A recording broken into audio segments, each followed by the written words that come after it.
Allahu Allahu Allahu Allah Allahu Allahu Allahu Allah Allahu Allahu billahi minash-shaytanir-rajim. Bismillahir-rahmanir-rahim. Alhamdulillahi rabbil alamin wa sallallahu ala sayyidil mursalin wa alihi at-tayyibin at-tahirin. Amma ba'd. ماہ مبارک رمضان کی آج 22ویں تاریخ، آج کے دن کی دعا ہم اللہ کی بارگاہ میں دعا کر رہے ہیں۔ بسم اللہ الرحمن الرحیم۔ اللہم افتح لی فیہ ابواب فضلک۔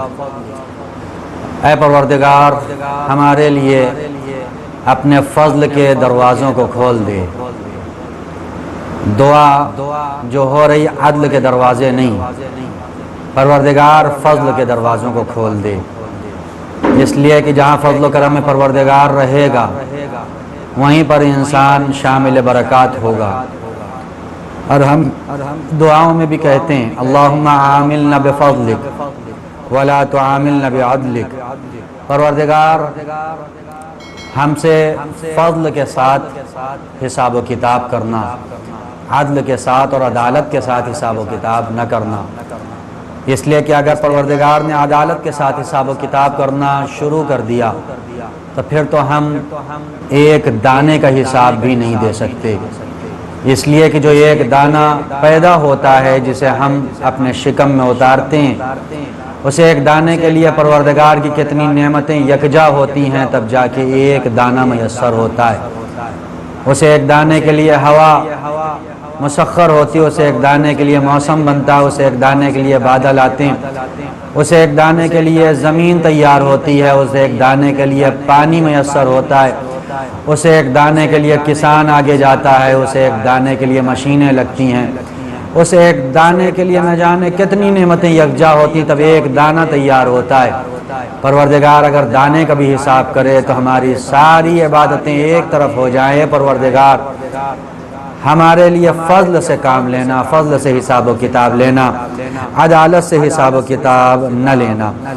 وَأَنزِلْ عَلَيَّ فِيهِ بَرَكَاتِكَ۔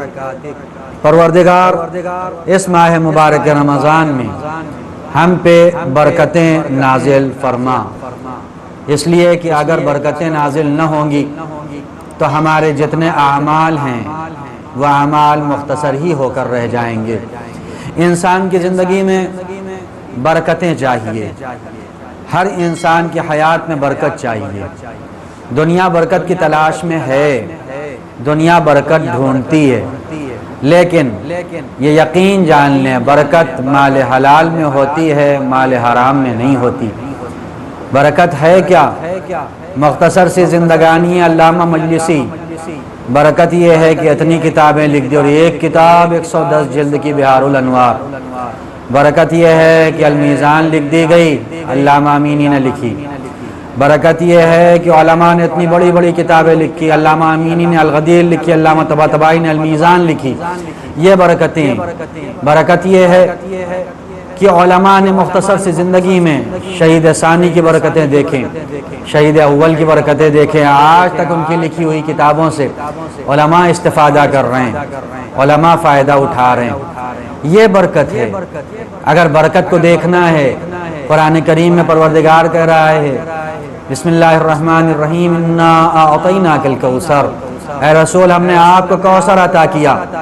گھر میں 10 بیٹے ہوں، نہ جانے کتنے اس زمانے میں 10 بیٹے رکھنے والے لوگ گم ہو گئے، آج کسی کا نام و نشان نہیں، لیکن رسول کے گھر کی ایک بیٹی برکت ایسی ہر قریے میں نظر آتے ہیں، ہر بستی میں نظر آتے ہیں۔ وہ کوثر ہے، وہ برکت ہے۔ برکت یہ ہے کہ ایک طرف لاکھوں کا لشکر کربلا میں، لیکن آج سب کہاں گم ہو گئے کچھ معلوم نہیں، لیکن وہ 72 دنیا سے رخصت ہو گئے، لیکن ان 72 کے چاہنے والے، ماننے والے آج ہر جگہ موجود ہیں۔ پروردگار ہماری زندگی میں بھی ایسی برکتیں نازل کر دے جس سے ہم رہیں، ہمارے تذکرے رہیں، پروردگار ہم کامیاب ہو جائیں۔ وَوَفِّقْنِي فِيهِ لِمُوجِبَاتِ مَرْضَاتِكَ۔ پروردگار ہمیں توفیق دے اس ماہ مبارک رمضان میں کہ ہم وہی کام کریں جو تیری رضا کا سبب بنتے ہیں، جو تیری مرضی کا سبب بنتے ہیں۔ اور اگر غور کیا ہوگا آپ حضرات نے، کتنے دنوں کی دعاؤں میں یہ مرضی کا تذکرہ ہوا ہے، رضا پروردگار کا تذکرہ ہوا، اس لیے کہ ہر عمل رضا پروردگار کے لیے، ہر عمل پروردگار کو راضی کرنے کے لیے۔ کل کی دعا، پرسوں کی دعا، برابر دعاؤں میں مرضی پروردگار، رضا پروردگار کا تذکرہ ہو رہا ہے۔ پروردگار ہمیں توفیق دے کہ ہم وہی کام کریں جو تیری رضا کے راستے پر آگے بڑھائے۔ وَأَسْكِنِّ فِيهِ بُحْبُوحَاتِ جَنَّاتِكَ، پروردگار ہمیں وسط جنت میں قرار دینا، ہمیں درمیان جنت میں قرار دینا۔ بُحْبُوحَاتِ جَنَّاتِكَ یعنی درمیان جنت، جنت کی وہ جگہ جو جنت کا ٹاپ کلاس ہے، VIP ایریا ہے، پروردگار ہمیں وہاں قرار دینا جو سب سے بہترین جگہ ہو۔ اس لیے کہ جنت تو ہر طرح کی جنت ہے، لیکن پروردگار ہم وہاں جانا چاہتے ہیں جہاں تیرے اولیاء رہیں، جہاں انبیاء رہیں، جہاں معصومین رہیں۔ یا مجیب دعوت المضطرین، اے پریشان لوگوں کی دعوتوں کو قبول کرنے والے، اے مضطرین کی دعوتوں کو قبول کرنے والے پروردگار، ہمارے لیے یہ ساری برکتوں کو نازل کر دے اور ہم سے ساری پریشانیوں کو دور فرما۔ والسلام علیکم ورحمۃ اللہ وبرکاتہ۔